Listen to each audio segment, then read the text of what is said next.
All right, so this is part 2 of our Universal Survival Arc review roundtable discussion with Rhymestyle, Quaman, and Black and Fist. This is part 2. We're going to start talking about 109 and 110 all the way to the end of Dragon Ball Super and our thoughts on it. So if you have not heard part 1, I will leave a link down below so you can check out part 1 of the 2-part discussion. It was about 2 hours long, very, very long. This is the second half. I cut it in half, so here you are. Without any further ado, let's pick up where we left off with episode 109 and 110 of Super, the 1 hour special that we'll never forget. So let's talk about 109 and 110, all right? Now, this is a night that I'll never forget. Now, 130 was seen as like this great episode, and I think it is, but I don't think any episode hit me like 109 and 110, bro. And you're going to think I'm a fanboy. I was moved. This episode moved me. I literally walked out of my room when the episode ended before I even did my review. And I'm like shaking. Because the execution of 109 and 110 is literally what made me love Dragon Ball. And I don't think they were able... Like, look, 130 was fine. I still think the execution of 109 and 110 is the best execution they've done in Super as far as really, really making it feel like Z. So, you have Jiren. Goku comes in there. Super Saiyan 1. Tanked it with nothing. Super Saiyan God blocked with a finger. The fucking Beerus and Goku are fighting in space, cracking the galaxy, and Jiren blocks it with a finger. Kaioken, nothing. Genki Dama, this dude blocked it with one hand. Nobody can touch this guy. Yeah. We think Goku's dead.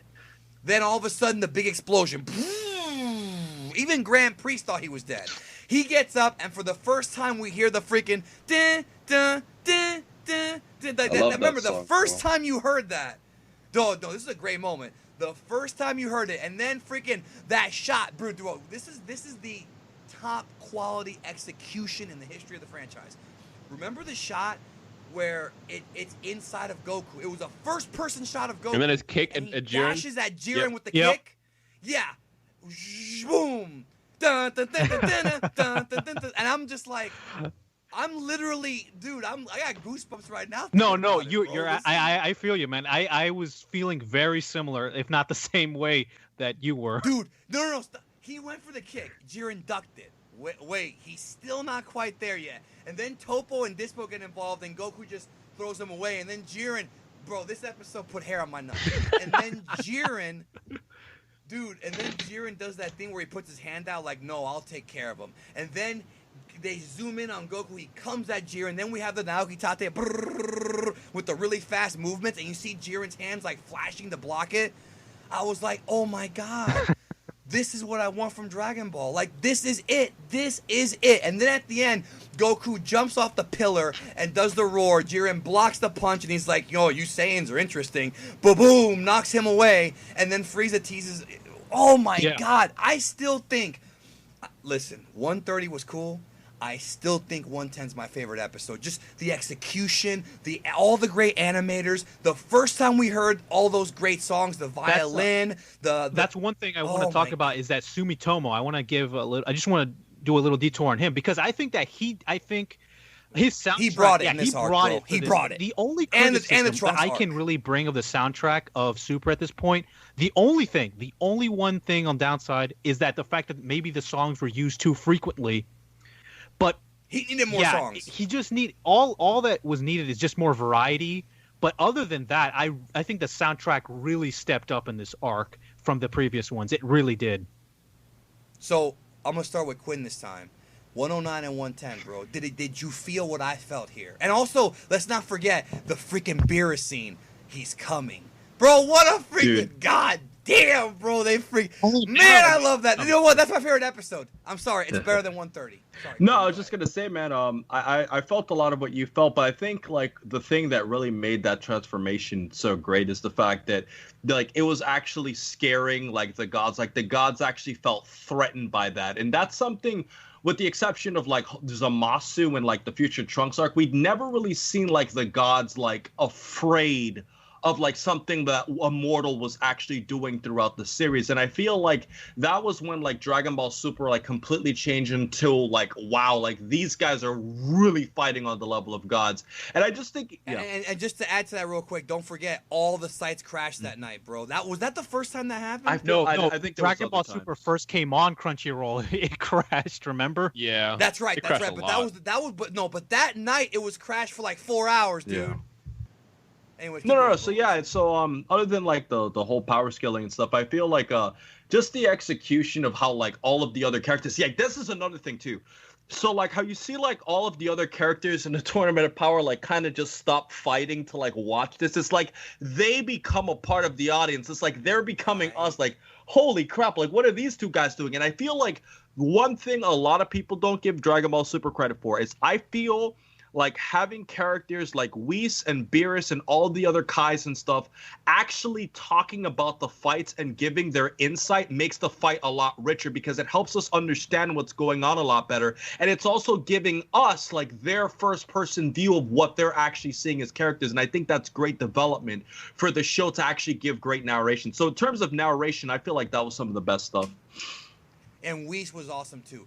Dino, all right, looking back now, 109 and 110.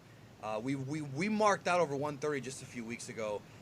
I still, now looking back, I still think the execution, maybe if 130 had, like Juan said, a different song, maybe it would have hit me more. I don't think I'm ever going to feel what I felt in 110. I'm not saying ever again, but I don't think I felt it in Super. 109, 110, 110.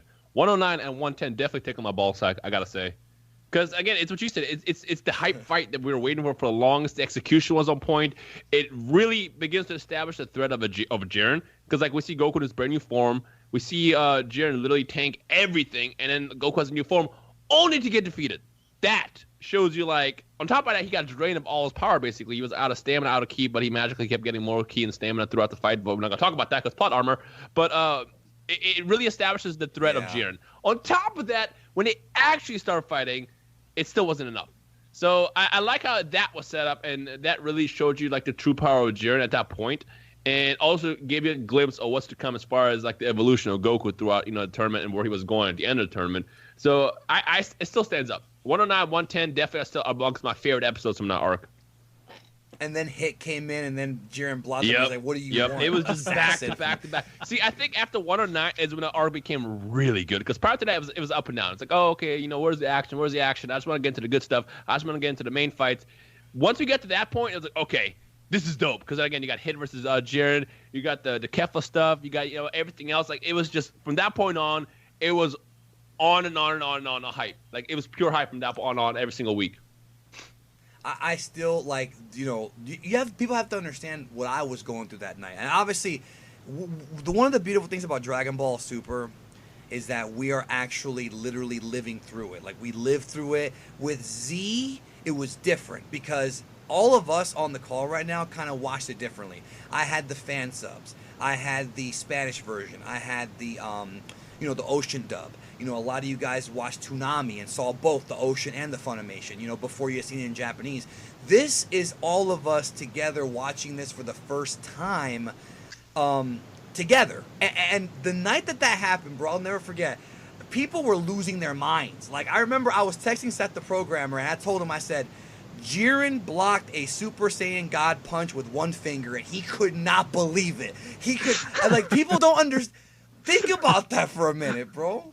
Like, boom, like with one finger, dude. And then he's hitting, and then remember the move he did with the eyes, where his eyes lit up and Goku's like, brrr, and he sent him away? I was like, yes.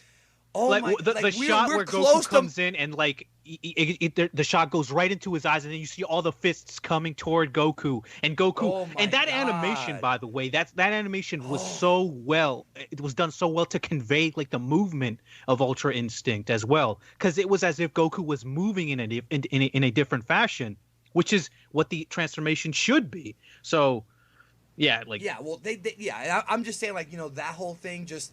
Oh my God, it was like we were on Marvel Comics level. Okay, real quick question, round table here. Hit versus Jiren, all right? I'm sorry, watching it back, it wasn't as good as I remembered it. I thought it was a bit of a letdown. Do you guys agree? Yes and no. I say yes because it could have been better, but I also say no because I was pretty much satisfied as a Hit fan. Because like we actually got to see some of abilities that Hit has that he hasn't seen before, and he actually did them to Jiren briefly. Like he did freeze him for the time cage. And I still feel like, you guys could have just had, maybe Kaveh or Kefla, somebody run into this man, try to push him off. Granted, he probably could have still done the eye gaze, or at least blown up the ground next to him. So like they could have done something around that where it's like either he uses eyes to stop people attacking while he was frozen or something like that. But like for the most part, it was pretty well executed. But again, anything can be better. Anything can definitely be better. Were you shocked that Hit was tossed so soon? Yes and no. Again, my only problem with Hit being tossed in the first place is because we didn't see anything else with them that we should have seen. And of course, the one time when we get a focus on Hit, it's against Jiren, and naturally he was going to go down. Juan, do you think Hit and Jiren holds up now compared to that first time? I haven't seen it in a while, but I do remember actually seeing that episode multiple times. I always liked the episode. There are a couple things like, okay, my biggest problem is not with the fight itself, is like what I said before, is I think that Hit was underutilized before then. The fight itself, I think, is satisfactory for what it is. Mm-hmm. People say that, it was just a little contrived when Jiren was in that time thing, and they should have blew up the ground under them. Well, if I'm not mistaken, if he's frozen in time, he can't fall, right? Well, I don't know. Well, see, that's the thing. Like, it's not explained. That's a good point. Maybe he just was stuck in that cage. Yeah. And he couldn't go down. Well, but is gravity stronger than time? Well, I don't know. There's that line too. But see, when I was watching it, I always thought that he was just put in place because if he's frozen in time, then that means he can't be moved from that place. But anyway, that's what I thought. I don't know. Like it gets. And then after. I'm just saying it gets kind of confusing with its powers sometimes, but the whole thing was weird because right after Vado says that Jiren has the ability to transcend time. Now, when I heard that line, I'm like, oh my god, if Goku beats this guy, he's gonna be able to transcend time. All right, we're going into literally like Owen Reese, the Molecule Man from Marvel Comics, or like one of those characters. Like this is too much for Dragon Ball. It's no longer about martial arts now if you can transcend time.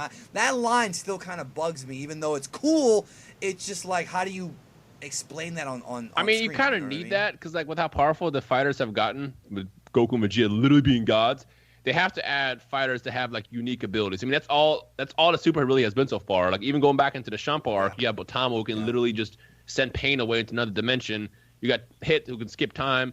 And then, of course, Frost cheating with his freaking needles. But, like, it adds a different kind of threat to the fight. So it's not about just pure power. It's if you make one stupid mistake, Yeah, I agree with you because, like, they're just getting so ridiculously powerful that characters with unique abilities or reality warpers, I think, are going to be a necessity for Dragon Ball from this point on because... Oh, man, you might be right. Because they're just getting way too powerful. Like, where can you take it? You can only keep getting so much more powerful to the point...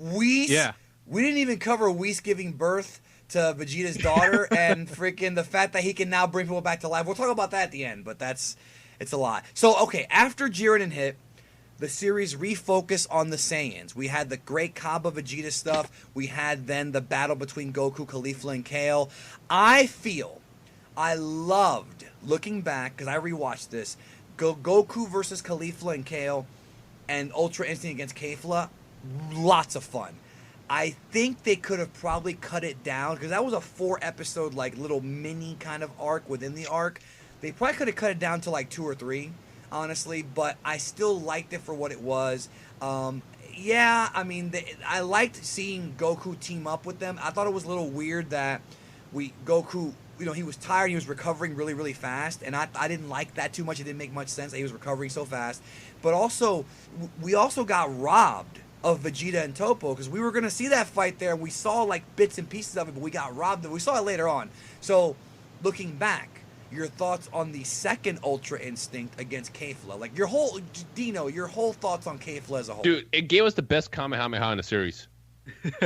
I just gotta say, it was great. No, that last episode was amazing. Like looking back at it, I all saw on Twitter was like, "Oh, this is the best Kamehameha," and I'm thinking, no. Wait like 2 or 3 weeks until you get the happy moment out of the way, and then look at it again. And now looking at it like weeks ago, it is one of the best Kamehameha moments in the series. Like by far one of my most favorite. In fact, comment section below, I want to hear from you guys to see what your favorite is, because I don't want to just say that this is the best one, because everybody has their own opinion on that. Well, we did a whole video on it. Me, you, Claw, a bunch of guys. With me, it's one of my favorite ones. But overall, the fight was just amazing. It was great. Again, the thing about Kefla is people were just questioning the fact that she's going up against Goku and wondering how she's so powerful, forgetting the fact that fusion is a really powerful tool. On top of that, the fusion in general showing up was like, oh shit, like what happens now when you have to go against fusion? Because we only saw fusion on our side. We never seen fusion on the other side. So I thought that was dope. Well, not counting Murder Zamasu, of course. But that was dope. Right. That was really dope. Well, let me ask you a follow-up to that. One of the things that I keep thinking about is, why didn't they defuse? Because if we got that retcon in Dragon Ball Super and the Tournament of the Trunks arc, where Vegeta defused in like 10 minutes or whatever the case was, or 10 minutes of cinematic time, not of of actual time, not cinematic time. I'm surprised that Kefla was putting that much power in and didn't defuse. Well, don't forget that fight was only like 2 minutes long. Well, I know, but how long was the one with Zamasu and Vegeta if we're going to use that line? I mean, it's tough to tell. It's still probably a couple of minutes, 5 to 10 minutes. I can't really tell, to be honest. But as far as the fight itself between Kefla and Goku, that was literally like only 2 or 3 minutes. So it makes sense. And it's like she went all into her power into her last attack, put it all into it. And right as she got defeated by Goku, her power went out, then she got defused. The execution on that also was kind of garbage, because when the earring shattered, it made it look like that the only reason why they defused was because of that. But I don't think that was their intention.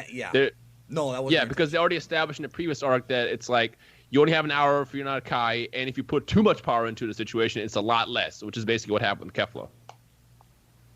Quinn, your memories of the Kefla battle with Ultra Instinct, or with Goku, really. That was also the beginning of Takahashi, by the way. Takahashi came in for that. He did a great job. In terms of entertainment, it was almost on par with 109 to 110. Like, just in terms of, like, the action, because, like, seeing, like, them, like, tag teaming Goku, not in a sexual way, that was a really interesting fight. The thing is, though, when I first saw it, I was kind of bummed out, because I was like, dude, like, Goku just got into a big fight, and you're going to give him a big fight, like, right again. Like, let the guy take a break and use other characters. But after looking at it again and seeing Ultra Instinct in action, like, that was the perfect fight for Goku to have, not just because of how awesome it was, but because of the relationship that Dragon Ball Super established between Goku and Caulifla, kind of like a student, and a teacher, and also seeing how Kale fit into the fight well, because she's kind of jealous in a way that Caulifla is like fighting with Goku and she wanted to get involved. So I thought it was amazing. And I also liked how they really reaffirmed the Vegeta Kaba stuff during these episodes, and they had like Goku and Caulifla, and we were all talking about Sadala. We were like, this is confirming a Sadala arc or movie, which is maybe coming in December, with the fact that they're still talking about going to Sadala. If they were not going to talk about it, it would be a drop storyline. The fact they brought it up again means they have plans. So, Juan, bro, what do you think about Kefla looking back? Oh, I thought it was definitely the highlights. I mean, I think it's obvious one of the highlights of this arc. Like Dino said, it was one of the best Kamehamehas in the series. I don't know if I have much to add on that. Although I want to say, though, the Kaba, I want to just say that Frieza eliminating Kaba was actually one of my more favorite. I don't know. It's not as major, but I really like that scene. And that scene is one of the reasons why I think Frieza definitely deserved to be on this team, because Kaba's a good guy. Frieza's evil guy. Even though Frieza's on the Universe 7 team, I thought that was a very interesting dynamic, and I really enjoyed that scene very much. What do you think about the community's reaction to Kefla? Because there were some fans saying, "Oh, these thoughts shouldn't be this strong," and then other fans called them sexist, and they were like, "No, we're not." And it was a real remember that whole like month. There was a big division line that whole month in the community. I think that Look, I think Kefla is actually justified in being that strong because, like Dino said, first of all, fusion is an insane. It has always increased your power to an insane degree. With people always complaining about, look, I think that Super, first of all, it's not just Caulifla and Kale getting extremely powerful extremely quickly. In this arc, everyone except Gohan got extremely powerful extremely quickly, all right? So it wasn't just those two characters. This is a problem that I guess you could say Super has had as a whole, and not even to this arc, because anyone remembers Super Saiyan Rage, which in my opinion is a much more bigger offense than what they did with than anything in this arc. Honestly, Super Saiyan Rage was like ridiculous. The Trunks arc began the ass pulls big time. Yeah, you know so this is something like look, because Super has been doing this for a while now. I kind of, you could say, have been forced to accept it. I don't know if that's a good word. I've been forced to accept, okay, this is what Super is. I better get used to it. So when I was when I saw everyone have a meltdown over like the Kefla and stuff like that, I didn't care, because by that point I already quote unquote accepted, because Super had been if you were paying attention, Super was already doing this the entire time. So, but that does not mean it's good though. You can't give him a pass. I guess you can't. You really can't as a critic. I mean, as a fan, you can be a fanboy. Okay, I'll say that. As a fanboy, I'm still the fanboy. But I guess you could say, yes, I would have preferred. But you know what? I don't see that being that different from Gotenks. Gotenks was able to do Super Saiyan 3, and they didn't even explain exactly. See, this is something that's been going on. Well, here's the thing. I accept that. I accept all the Kefla's like Super Saiyan 2 thing. I think that was not a big deal. I honestly thought that Kaba transforming into a Super Saiyan was a bigger deal, in my opinion, because first of all, it was. That set the precedent, and I was really hoping, like I said before, for the Universe 6 Saiyans not to transform into Super Saiyans, and when they did, that really bummed me out. But whatever, all this stuff, like people losing their minds, I really think like they overreacted. Honestly, on that front, they overreacted, I think, and whatever. I mean, like Goku got like insanely powerful during this fight. Everyone did, like I said before. So it's not just those characters. So moving on. Let's talk about after Kefla. Universe 6 was screwed. The Namekians were left over. We then saw the pacing of the series change. It went really fast with tons of eliminations. Universe 2 got knocked out. Universe 6 and what was the other one that got knocked out right around this time? It was like 2 and 6, and there was like another 3 and 4. No, not 3. Well, that was we saw that. A lot of people suspect that this was the time when the animation staff was told the series is going to be ending in March. Like, a lot of people suspect that because the pacing, Kefla, Kale, and Goku was 4 episodes. They dragged that one out. That was Dragon Ball Z style. Here, it was like quick. Your thoughts on... Okay, my thoughts first. I'll give you guys thoughts. Universe 2's elimination with 18 and like the whole difference of what love actually is... Fantastic. I like that. Yeah, I wish they would have done something different, but I like that a lot because, you know, Rib Brienne thought she knew what love was and she didn't, and she was wrong about it, and I thought that was cool how she turned gigantic. Gabby was a big fan because this is like a trope in that magical girl thing. The elimination of Universe 6 with the Namekians, I did not like that. I thought it was cool how they took the Gas Carlo or whatever idea from Multiverse, how they fused with all the Namekians. That was a cool idea, but they did nothing. Like, Goku and Piccolo against them was a waste of time, in my opinion. And also, the episode 119, which I think is the one where Universe 4, the bugs and the invisible lizard guy and all that, I hated that episode. I despise that freaking episode. Piccolo, Quinn, I'm going to let you rant about this in a minute, but Piccolo's elimination was so bad. It was just so bad. I don't want to discuss Universe 3 yet, the Aniraza yet, but before that, I'm going to start with you, Dino, bro. How did you feel about these episodes? Because in my opinion, I think you can really tell that they were rushed now, and you can really tell that they're uncomfortably rushed, especially after how slow the Kefla and Kale. They gave me blue balls, to be honest, because like we just got done watching Jiren. Versus Hit. We just got Kefla versus Goku, and then it's like, okay, now back to this stuff. And you did need it because we weren't quite there yet, unless they focused on eliminating all the fodder universes first, and then give you all the good fights back to back to back. But that'd be too much. It wouldn't make sense. Like the pacing would be weird for that. So I agree that they'd done it correctly by having Universe 3 and 4 eliminated in between, but I did not like it at all. It was so boring. You could tell that they rushed it. I'm glad they rushed it because that should not have been like multiple episodes each. So I'm glad it worked out the way it worked out, but at the same time it was like just get on with it. Like I want to see the finale. I don't care about these stupid bugs or invisible bugs. I don't care about Aniraza. I don't care about that. I just want to get to the good stuff. That's how I felt. No, I kind of agree. I thought it was very weird that they kept those universes here so late in the game when they should have just been fodder for Jiren. See, and then Jiren meditates again. That's why it would have been cool to just have Jiren be like, you know what, since the time is running out, let me eliminate Universe 4 and 3 real fast. Have them do the whole Aniraza thing too, and still do nothing. Like just pop, done. And then get into the main fight. That would have been dope. So Quinn, bro, Piccolo's your favorite character. I'm not a Piccolo fan as much as you are, but I felt like he was totally mistreated here in this arc. I felt like the character of Piccolo was treated worse than Roshi, and even worse than Krillin. I think that there were so many missed opportunities. Like, when Piccolo got thrown out, that should have lit a fire in Gohan's ass. We didn't see that. We didn't see that much of Piccolo mentoring Gohan. They teamed up a little bit, but not that much. Then, what really irritated me is we never saw Piccolo and 17 team up. Even though they teased it before it happened, and we saw that great fight in Dragon Ball Z between them, we never once saw them team up. We didn't see Piccolo use his stretchy arms thing. There were just so many, there were so many things that they dropped the ball on with Piccolo that I wonder why he was even in this thing.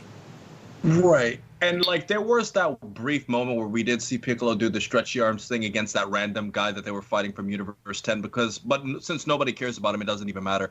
And like I look at what I said, I don't even remember the guy's name. So that pretty much tells you how irrelevant Piccolo's been. My thing is, when I initially saw Piccolo get wiped out, man, I said I knew it was going to have to happen. We both predicted, Danny, on your channel that it was going to be Piccolo or 18 who was going to get the next boot. And we both predicted it had to be one of those two. But Quinn, not like that. Not from that stupid bug, right. Bro.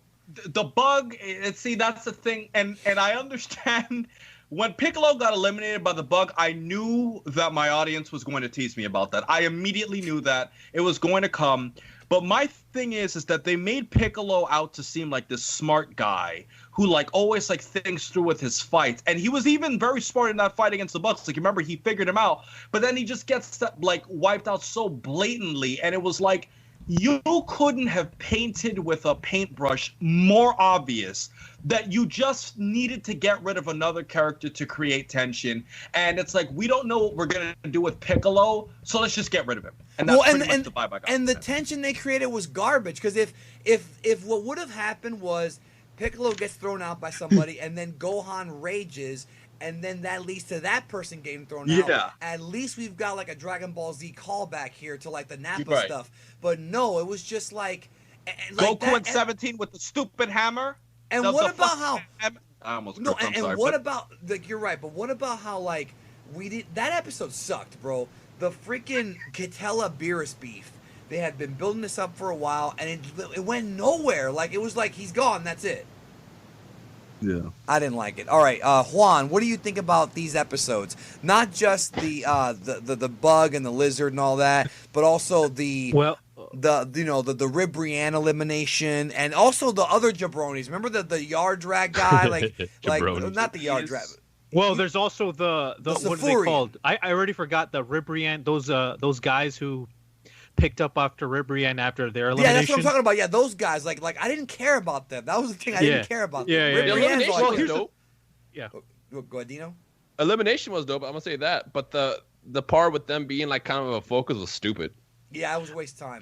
Those there's a couple episodes into this arc, like especially after like Kefla, it felt almost like a monster of the week type vibe I got from like the Tournament Power during. There was a string of episodes, especially with Aniraza. It was like it was very monster of the weekish, where there was like a new enemy every episode, and I don't like. Okay, I don't know if that was what they were trying to do. Maybe they were trying to do, and I guess in theory that would have worked out because that's very interesting to have in a tournament setting. I don't think they nailed it, mainly because I don't. First of all, like Quinn said earlier, and what you said earlier about the whole Piccolo debacle was completely misused. But also, I just don't think much of these monsters, like the bug or sniper or any of those things, were that interesting. Honestly, no, I agree. They weren't interesting. No, I agree with you. They weren't. Even Aniraza. The only thing that we're gonna talk about Aniraza here in a minute. But the only thing that made Aniraza cool is that he was a giant and he had Janemba powers. Like, that made him cool. Other than that, like, they had to break the crystal on his head. It was like a Power Rangers. It really was Monster of the Week. Like, remember there was a Power Rangers episode where, like, the Pink Ranger had to shoot an arrow in like the frog's throat, and that's the only way to beat the monster. Like, I like stuff like that, but not in this setting. Like, I agree with you on that. And one thing I do want to say is, What about the weird, like, when we found out, the weird realization that the Tournament of Power in the World of Void was being broadcast in the streets of some planet in Universe 2? Remember how weird that was? I'm like, wait a minute, hold on. So one of the universes gets to watch the damn pay-per-view, but no other universe got to see it? Like, was that God too? Well, here's I think the reason is just to show the character of that universe, because I think remember, everyone else was surprised that the gods were even allowing a broadcast of the tournament, right. But that was just to show how different that universe was compared to everyone else. Because obviously, if you broadcast a tournament that's where the universe's existence is at stake, I mean, come on, anarchy is just like a couple seconds away, and I think that's why everyone was surprised. I don't know, maybe that was a dumb thing to do. Perhaps it was just a dumb thing to do, like in a story-wise or world-wise or lore-wise, to have that happen. But I think it was just to contrast the inhabitants of that universe to everybody else, which I thought it was kind of cool. I mean, I didn't. I thought there were definitely dumber things in Super than that. All right, now Aniraza, again, this is a total tribute to Super Sentai Power Rangers. We saw the whole two-part Aniraza thing. We saw the robots fuse together, then we saw the real fusion, a giant monster, and we saw 5 heroes, just like the Power Rangers, the Super Sentais, shooting a big beam, and then 17 went through the beam. It was a total Super Sentai Power Rangers homage. Looking back on it, I'm going to start with Dino on this one. What are your thoughts on Aniraza as a character? Did you think they should have done this earlier? What do you think? I thought it was a waste of time. It was stupid. Why? I mean, the clash at the end where the entire team is coming together and firing at it was cool. And again, it's going off the whole Sentai stuff, which makes sense. It's like a big part of Japanese culture. But I just thought it was just a waste of time. It was like really, number one, there's 2 episodes of this, and 2, really, now we have a giant. I feel like all these characters, first of all, you're a giant. You should be easily just gotten punched once and then you just tip and fall. Like, the bigger you are, the harder to fall. He should have been able to get eliminated really easy. Second of all, it just felt dumb. Like, the entire, it was cool to see the Janemba powers, like I said, and I feel like they were trying to pay homage to the Janemba movie. But overall, though, I just didn't enjoy it. I mean, at the end it was cool when we saw 17 get his moment, but outside of that, I was so bored. I was just waiting for the Universe 3 to go. Well, here's another question. Where the hell was Universe 11 at, bro? Like, during this whole thing, and this is a fair criticism. 7 got it. No, that's dumb. Like, they're just sitting around. Like, get involved. Like, it's like they couldn't figure out ways to, like, write them away. Like, the first one was Jiren has to meditate. Okay, fine, whatever. But for these episodes, because he woke up during the Kefla thing, where were they at? They were just sitting around. Like, I think it would have been cooler if this is what I would have done. During the beam struggle with Aniraza, I would have had Jiren come up from behind and German suplex Aniraza. That's right. A little mosquito behind him, right? And suplex him out of the freaking World of Void. And then Jiren would have said, okay, now it's time for you and I to fight. I think that would have been cool. Like, that would have been something different. If it would have been like the 5 Universe 7 guys and the 3 Universe 11 guys coming together to beat the monster, I think that would have been even cooler, because the Pride Troopers are a real team. And it could have been, okay, we are a team. Let's show how we work together. I think that would have been better. So, yep. Quinn, your thoughts on Aniraza? Oh, man. Okay, so... Anilaza. It's the same thing, bro. My thing is, bro, I did like the whole Hachiak references. I actually, when that for episode first aired, I actually went back and recorded a video to break it down. And literally, that entire fight was so much of a Hachiak's reference that, they literally took scenes, exactly as to what they were. The way they figured out his weakness, the way they defeated him, everything. And the thing is, I thought it was a good, difference in the Tournament of Power, because we hadn't really encountered a big huge villain that everybody has to team up on. I felt that was original. The only thing I didn't like is the fact that I really, really, really started to dig Dr. Pepperoni as a character, and I feel like making him fuse with his robots to become this creature, it took out the fun of Universe 3, because it was awesome to see this old doctor. He's commanding him and telling him kind of like a military general on a tank. It's go over here, you do this. And I feel I love that too. Yeah. Right. And I feel like the one thing I've always said, Geekdom, is I love cerebral Dragon Ball villains that are intelligent, like that actually think. And then when you just make them like this mindless monster that reacts on instinct, it just gets the fun out of this whole super technology universe where everything's supposed to be super smart. So that's the one thing I didn't like, but it was a fun fight. Well, also, I do want to add to that, too, is that where the hell was this dude throughout the entire... Like, the Universe 3 stuff bugged me because where were they during this entire arc? We Chilling, saw them bro. They were doing nothing. Like, they didn't even show them doing anything. Well, they did have some fights. I think Vegeta eliminated some of them. A little bit, yeah. But now, the one that I do want to talk about briefly, Majikayo. That's my favorite one. That Majikayo, I thought, was another wasted potential character. He's liquid metal. I love how Jiren tossed him, but I love Majikayo so much, and I thought he was I thought out of all the Universe 3 robots, Majikayo was my personal favorite. So I don't know if y'all agree with me on that, but I loved him. I would have loved to see some more of him as well. Yeah, he was wasted but potential. at the same time, I also just want him to go. It's funny, like, what this arc did really well is they created a bunch of characters that we liked and a ton of characters that we just did not care about. And again, if they introduced the characters early on during the recruitment arc, it would have made you maybe like those characters more. But the fact that they didn't, and the first thing we see for them is just the actual fight, it's like you just don't care. And that was like one of the big flaws with the actual arc. Juan, what did you think about the Aniraza stuff, looking back? Honestly, it wasn't... I didn't have very strong feelings at the time, and I honestly still don't have strong feelings about it now. If it was all skipped, fine. I think it was a good point that, I mean, where's everyone else during this fight? I thought it was just like a dumb little thing. It was just something, it was good entertainment value, but other than that, I didn't have very strong feelings about it, honestly. Yeah, I agree.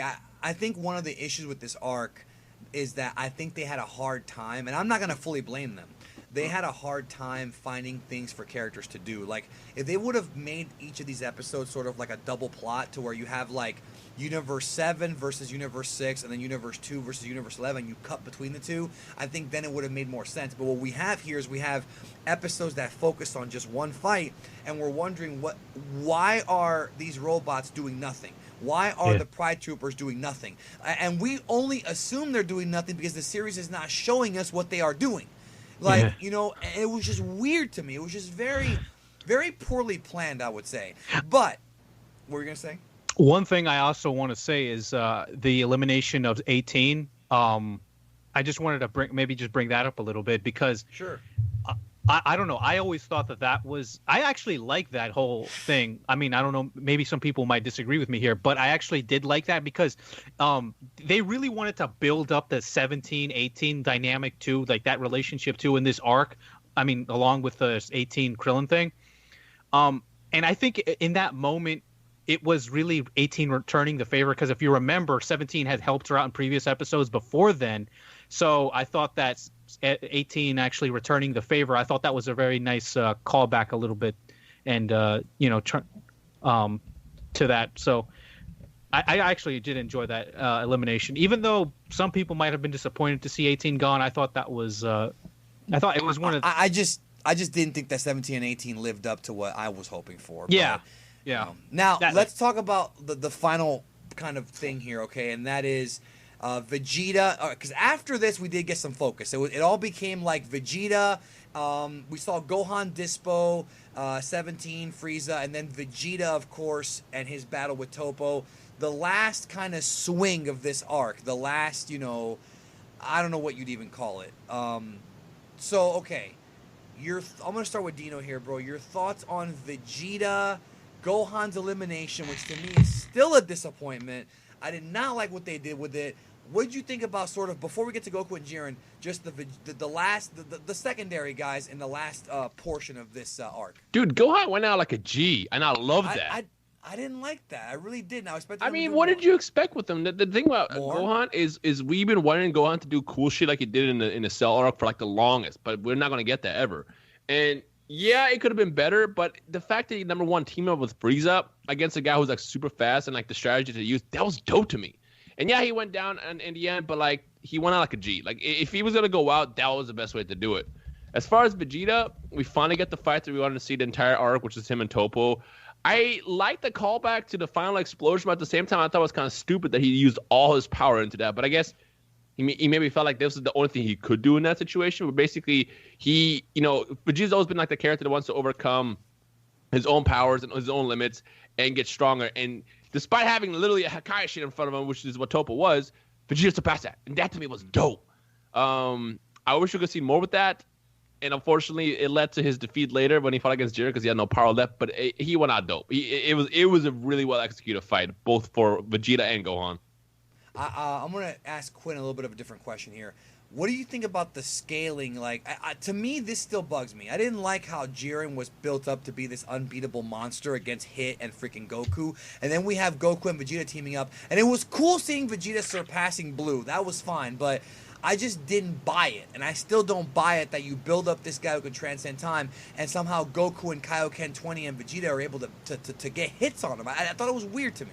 The only issue I had with that is what happened afterwards, where you see, like, you remember when Jiren thought everybody was like the final four versus him. Oh, obviously Frieza was like sleeping, and then you've realized that this entire time that Jiren was holding back, and it's like, well, then then what the heck are you fighting for? Like, so you're holding back against Goku and Vegeta in inferior forms to preserve your power for when you really need it? Like, you're just risking your own universe at that point. And then at that point, it just got silly. And then we got, like, Jiren getting new power over and over and over again, that was weird. So, Juan, bro, tell us about, did you think Gohan was underused in this thing? Not as much as Piccolo, but do you think Gohan was underused? And what'd you think about the Vegeta stuff with Toppo? That episode annoyed a lot of people. And I wasn't annoyed. I'm one of the few that did not hate that episode. A lot of folks did, though. What do you think?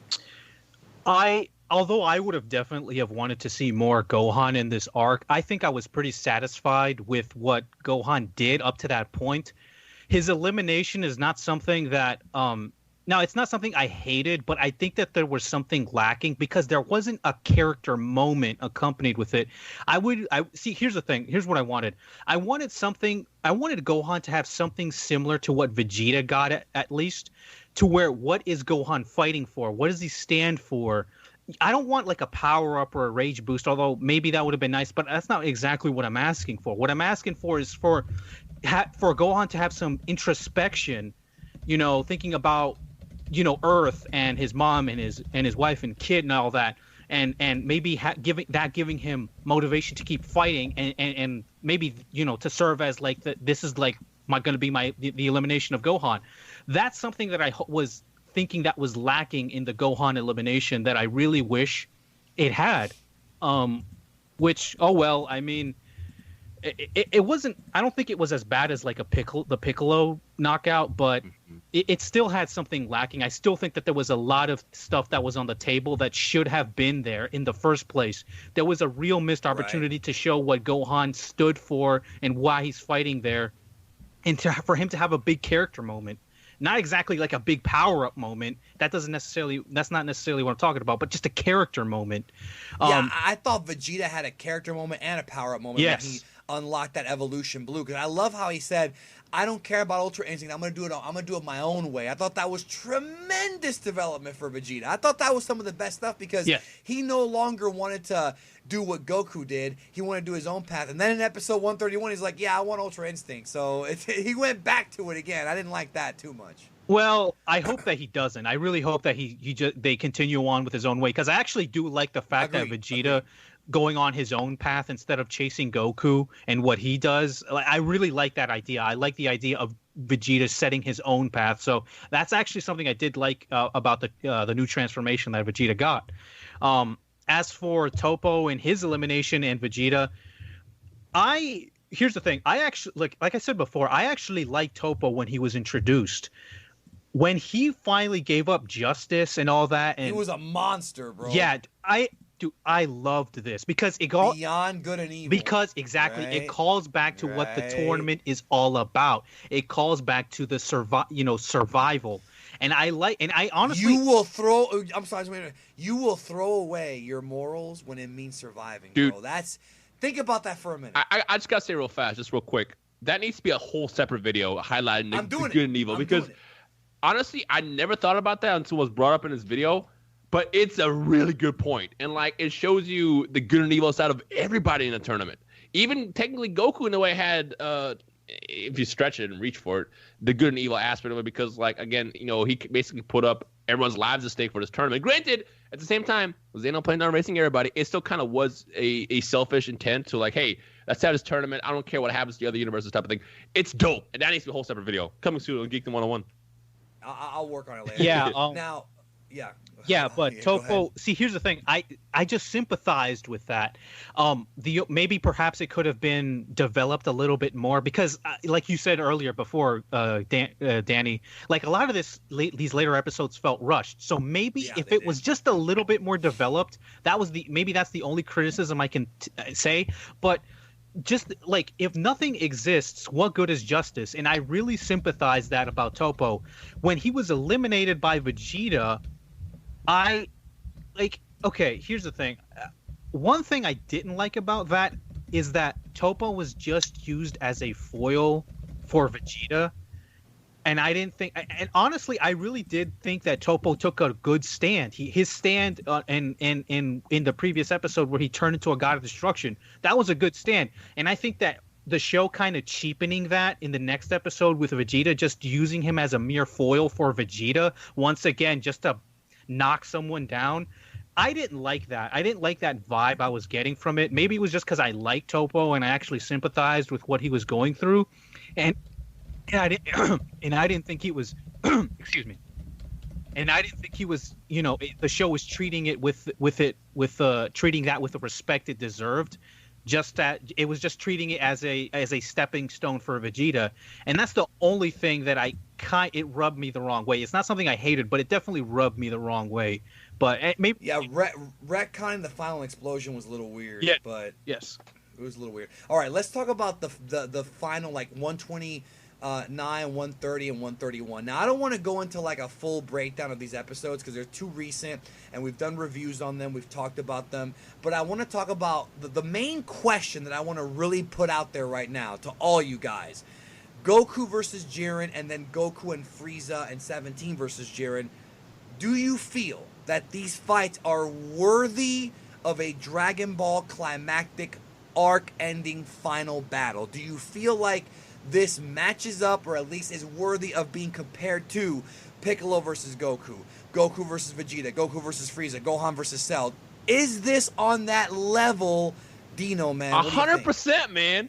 Dude, really? Yes, because this is the first time in Dragon Ball. Debatable, because they had some pretty good moments in Super, but this is like the first real major moment in Super where it's like, okay, you know what? Okay, Super's dope. Super's really, really dope. You know, you had your fight against, between Rose and Zamasu versus Goku, Vegeta, Trunks in the arc. The early fights, Goku versus Beerus was dope, but it wasn't like quite up there with Z stuff. But then you have this. And this was the way. This is exactly how you wanted to go out. I'm 100% a big, like, this is one of those fights I'm gonna go back and watch. The way I like to rank which fights I like the most in all the Dragon Ball is, can I go back months later and rewatch it? And the answer is yes. I mean, I've rewatched this fight literally like 4 times now already, and it's been like what, a week since the show ended. So yes, 100%. This definitely is up there. Tremendous animation too, which would help. But no, I'm just wondering if that's fine. Quinn, do you agree with that? Do you think this is worthy of being compared to the previous big Dragon Ball arc finale? Oh yeah, definitely. In terms of like how big it felt, you know, I mean, the fact that it took so many characters to like try and take down Jiren, I would definitely feel like that. Holy crap! Like, this guy is just too strong. Feel was evident here. Quinn, Juan, what do you think, bro? I think that. I think that the fight was definitely worthy of it, and it was mainly due to in thematically, because it ran so well with the theme of the whole arc, which was survival, of course, that's a been constant thing, and also the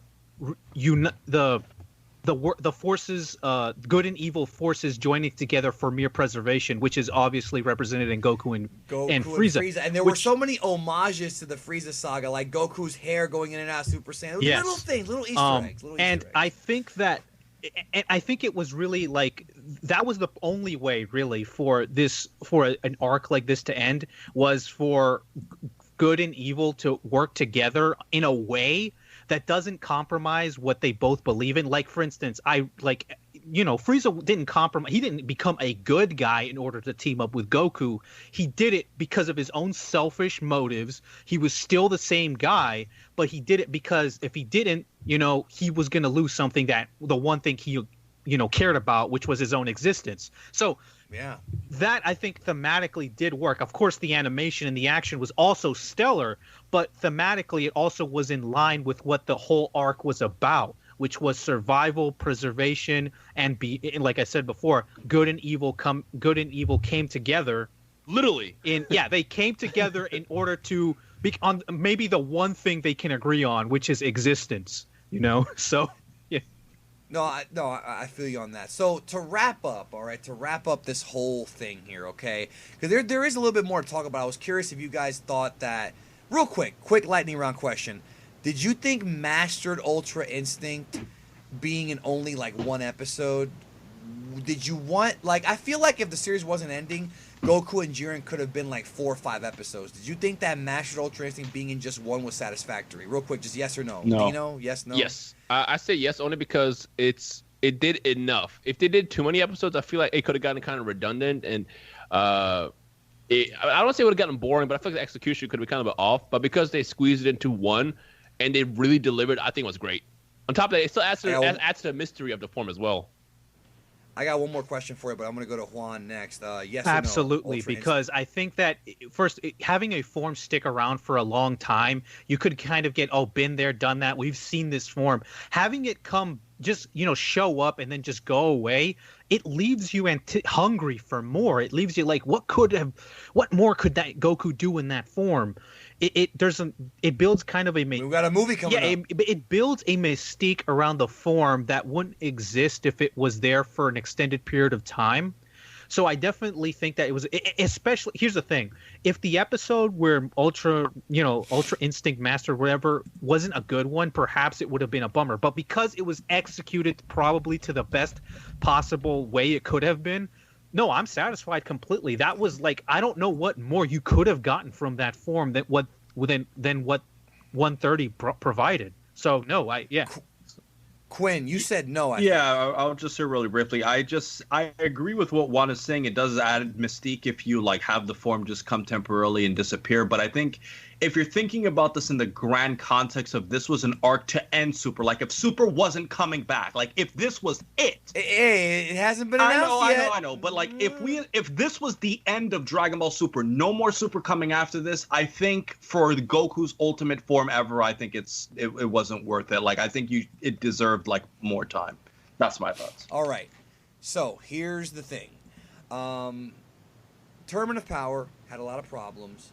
I think it could have been executed better. I think there's things we talked about throughout this whole thing they could have done better. In my opinion, this is the best arc of Dragon Ball Super. I still don't feel it lives up to the classic Dragon Ball stuff. In my opinion, there were a lot of great moments, but I still think that, anime-wise, I think it, and this might sound sacrilegious, but I think it's better than probably the Red Ribbon Army, which I liked in the manga more than the anime, right? And probably better than the first arc of Dragon Ball. I think every other arc in the old series I probably enjoyed more than this one, but I think it's the best arc in Dragon Ball Super at the very least. But is it a great arc? So Dino, bro, I'm gonna start with you, bro. Your last thoughts on this arc? See, this is about to be controversial because I still think the Trunks arc is the best one. And the reason why is because it kept you on your toes the entire time. I didn't like the part where they were just kind of waiting to go back into the future in the Trunks arc, but the rest of the arc was you were on your toes the entire time, whether it was trying to figure out who Black was, or to the point how are they going to beat this guy? You have one immortal guy, and you have one guy who literally has Goku's body. What do you do in that situation? To me, the Trunks arc is by far my favorite. Now, the fighting and the execution in the Tournament of Power arc is way better than anything else Dragon Ball Super has done. But we're looking at the entire arc. The entire arc has problems, and the entire arc has stuff that I personally didn't like. For example, like I said, the recruitment arc felt so annoying, and it just was dragged on. The in-between stuff where they're taking out the universes that no one cared about, it was just kind of there. The major part, like I said, between Kefla and Goku, or hit Jiren in general, that was dope. But the overall arc, though, when you compare it to something like the Trunks arc, it's the Trunks arc kept you on your feet the entire time, and that's why I like that arc a lot better. I know the ending's controversial. Not everybody likes it, but again, this is me. what I say, I care about. This is my opinion, so I don't give a fuck what anyone says. But I enjoyed the Trunks arc so much more from start to finish. But this had better action. Okay. This had better execution. This had better animation. This had better everything else. And just like I said, the in-between parts that I didn't like is what ultimately takes away the points from what I like the best. Because, like, if I was to rate it, I would just slightly rate the Trunks arc above this one just because they did a couple things without being as redundant and dragging stuff out, if that makes sense.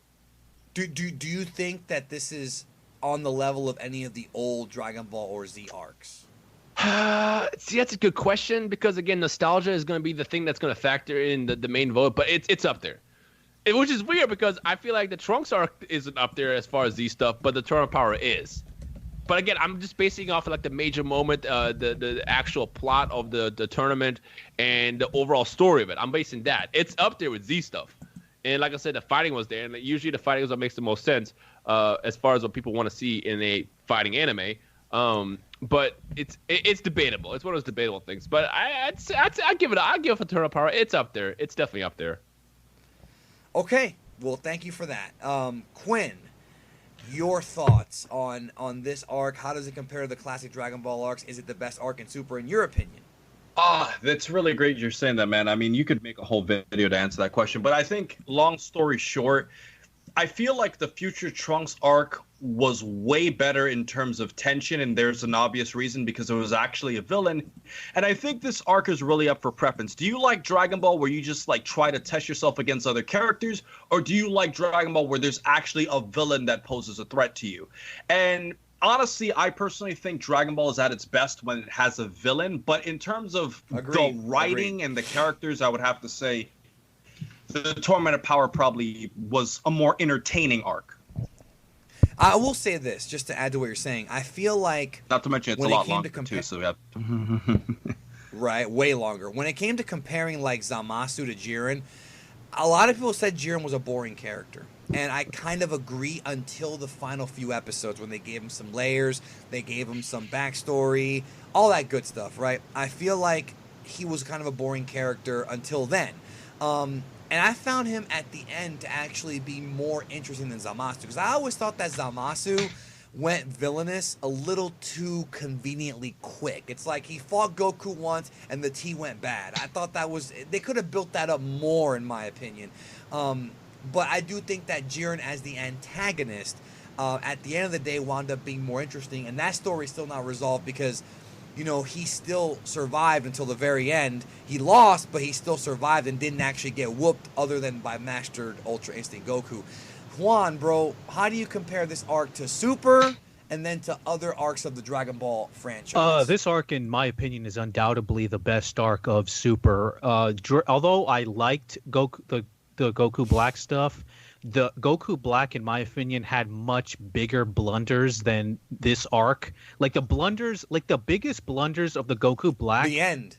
Well, there's the end, and there's a couple other things. But even like, here's the thing: the way I would compare it, like the biggest, like Goku Black had really, really big problems.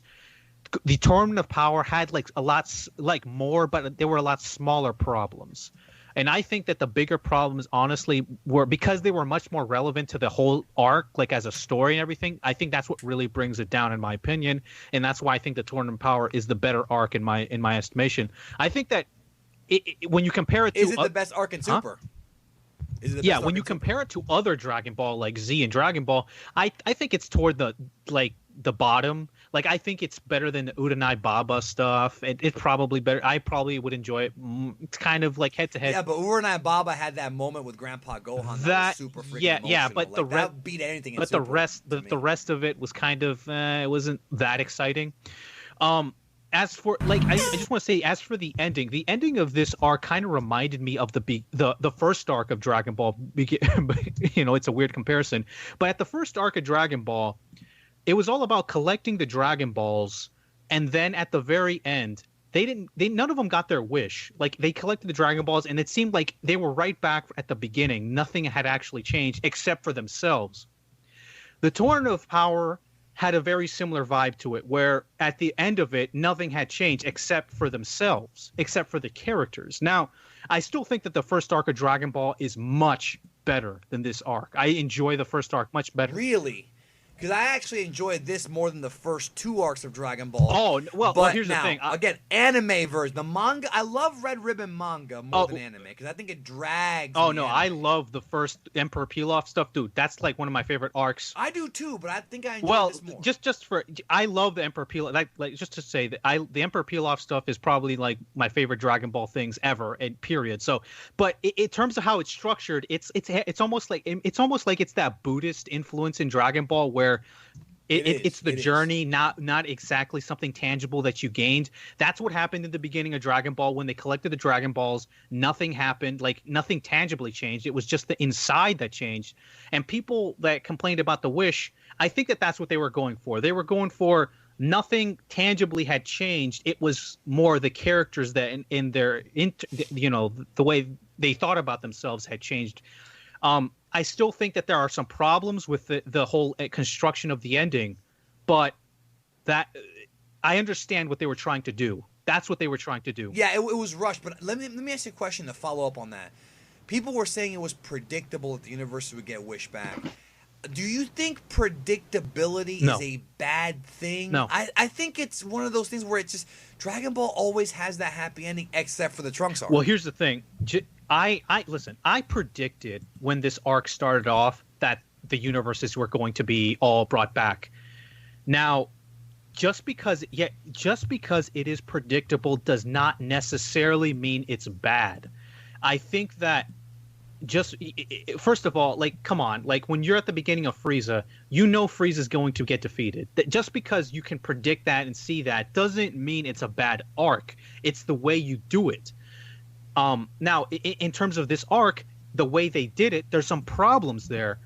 Although I don't think that the Wish itself is one of the biggest problems in this arc, quite honestly. I think that the Wish is fine as it is, and I think it's actually in line with how Dragon Ball has been. It's a very Toriyama thing to do. It's in line with how Dragon Ball has been since the very beginning. So that's fine. Like I don't think the Wish itself is. I don't think the Wish itself is a problem per se. It's definitely not like something I was extremely ecstatic about or like, oh man, that Wish was awesome. But it's not a big ass problem in my opinion. It's just. I think that if they done this arc right, if they actually had given it more time, given things more time, cut some of the fat out, it would have been that the ending would have been what if this ending could have been satisfactory. Quinn, do you agree with what Juan said there? I mean, for the most part. And also, how do you compare it to Dragon Ball and Z? I was going to ask you. Yeah, I mean, like, that's a tough question because I feel like, in general, I agree with where Juan's going with this. But, like, if you compare it to Dragon Ball Z, like, the issues that Dragon Ball Super's had, I mean, specifically dealing with the Torment of Power, like, there are problems that I think are more, like, technical. Like, there are a lot of storyboard problems, but I think that when you're doing a tournament arc, it's very easy for you to get away with the direction of the writing. Because if you compare them to the Future Trunks arc, like, the Future Trunks arc, because there's actually a villain, you can make more screw-ups in the direction of your writing. Whereas with the tournament, since you're just going to fight stronger guys, people don't really care as much. We just want to see who's stronger than who. You know what I mean? Well, I did not want to see a tournament arc so soon after the Universe 6 one. I mean, they did it differently with the Royal Rumble thing, the Battle Royal thing, but I think that it would have been better if there was more spacing between the two. And the thing is that based on the information that we have, for all intents and purposes, the plan may have been to do this right after because we know that the staff is what kind of convinced Toriyama to even do the Trunks arc. So if that had not happened, I wonder if they would have done the Universe Survival arc right after Universe 6. Then I wonder if it would have been viewed as just one big arc versus just 2 arcs. But I don't know, like that. You know what I mean? Like I would not have liked that. I think that should Super come back, I think what they need to do, and I talked about this before, is what you kind of said earlier, is establish an actual antagonist villain who's not a good guy, who's not just Jiren who's misunderstood, an actual villain, and have this person be the centerpiece of the arc versus, like, you know, what they did here. Like, we can branch off and do spin-offs based on all these new characters now, But I think for Dragon Ball, if they're going to keep the series going next year or whenever, I think we need to go back to like having it to be an actual villain versus just another tournament. I don't want to see another tournament for at least 2 or 3 more arcs, bro. I really don't. Yeah. So, all right. So that pretty much does it. We've wrapped up the entire Tournament of Power arc. Those are our thoughts. Thank you, Juan. Everybody check out Dino Rhyme Styles channel covering, all the gaming stuff, really, and some TV stuff, too. It's not just that. And Quinn, of course, tons. We have a lot to talk about. There's still stuff that we can do videos on, like, separate discussions on what was left over from 131. I did want to kind of ask y'all a question, though, real quick. And, of course, Black and Fist, but I want to ask y'all a question. If, let's say a few years go by and Super does not return at all, Dragon Ball's finished, do you think that the end of this Tournament of Power arc is going to be viewed in a negative light because of the unanswered questions? You know what I'm saying? Like, if Super does not come back, is that going to end up hurting this long term? Well, here's the thing. Because of the movie, I think that people will look at that years from now as the ending. But, I mean, if we just disregard the movie for now, I don't know. I think that a lot of people might have a bittersweet ending with Super as it is right now because there's a couple loose threads and it doesn't feel conclusive. It doesn't feel like a typical Dragon Ball ending. A Dragon Ball ending typically has a lot of sentimentality. Even GT had this, had it. So and you don't really get that with the Super ending, and perhaps that's because they have plans in the future. Who knows? But yeah, the Super ending really came off like the end of an arc versus the end of an entire series. And yeah, I really feel like if this is it, if this is really the ending, I feel a lot of people will come away with it years from now, looking back, very bittersweet, thinking of what could have been. What like all the man, Frieza's out there. What's going to happen with all that? There's all these new characters. Like, yeah, sure, I guess what's going to happen with that. So I feel like it'll be kind of bittersweet because it really didn't feel like it was really like the climax. It was very conclusive. Yeah, it felt very open-ended. It really did. Everything from the Ultra Instinct line at the end, Frieza being alive. We're doing a whole podcast series called After Dragon Ball Super where we're covering all this, so it's all going to be there. That's it. Do you guys have any final thoughts? I guess I would just add that I think that from my personal opinion, I think that if Super were to end just like this, like if we assume there was no movie and no future series coming out, it would have a bittersweet ending only because of how many characters they introduced. But at the same time, though, I kind of feel like when a show ends you with a note where like you don't really know what happens, like it's just up to your interpretation to guess and make theories as to what happens. I think it makes it better in a way because it creates more conversation. That's it. I'm just going to say this, too. In my opinion, this is going to be controversial, but just understand where I'm coming from here. If Super does not come back better, I feel that Dragon Ball Super as a whole was a huge disappointment, in my opinion. Comparatively speaking to the old series, I think that the Battle of Gods and Resurrection F arc movie retellings were useless. Universe 6 was fun, but it also had very weird sort of plot threads that were just kind of strange. That was probably the most balanced arc. Future Trunks arc was a lot of fun as it was airing. I don't feel it aged that well at all, and I think the ending is trash, and it really opens a lot of unanswered questions. And Tournament of Power, I think, was a missed opportunity. So, overall, I mean, yeah, I think it was the best arc in Super, but it's just, I still think that Super itself is going to be looked at if it doesn't come back. And I think it will come back. Pretty sure it will. 95% sure that Super or Dragon Ball will come back. I think in years down the road, it won't be viewed as negatively as GT, I don't think, but I think it will be viewed as a step down from Dragon Ball and Z. I really feel that way.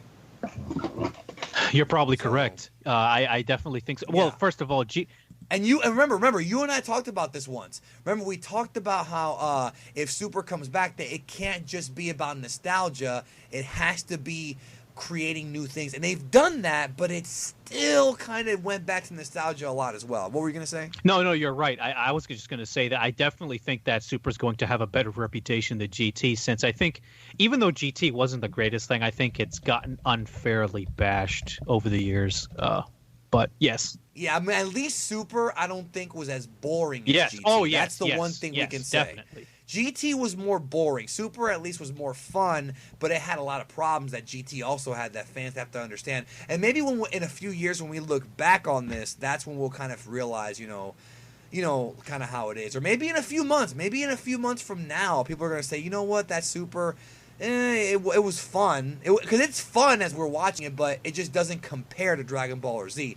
Please don't get mad when I say that. I'm not saying I don't like Super. I'm saying compared to the original series, the original series is amazing. And I think a lot of that has to do with Toriyama being in his prime. I think Toriyama, my opinion, from 1987 to around 1993, I think that was his prime years as writing Dragon Ball. From the 22nd tournament all the way to the Frieza saga, those are probably the best written stuff that he's done, in my opinion. Agreed, yeah. So, yeah. Anyways, we're out of here. Thank you so much. Check out Black and Fist, Quaman, Rhyme Style. Links are down below. And we'll talk to y'all. We'll have more to talk about, I'm sure, in the future. Let us know your thoughts on the Tournament of Power arc. So the audio had messed up here at the end, but all I did was say goodbye. So I'm just going to add this in. Thank you for listening to the entire thing. It means so much to me. Let us know your thoughts down below on this arc and the whole thing, the whole saga. Did you like it? What did you want to improve? Let us know. Thank you for your support. Love you guys, and I'll see you soon.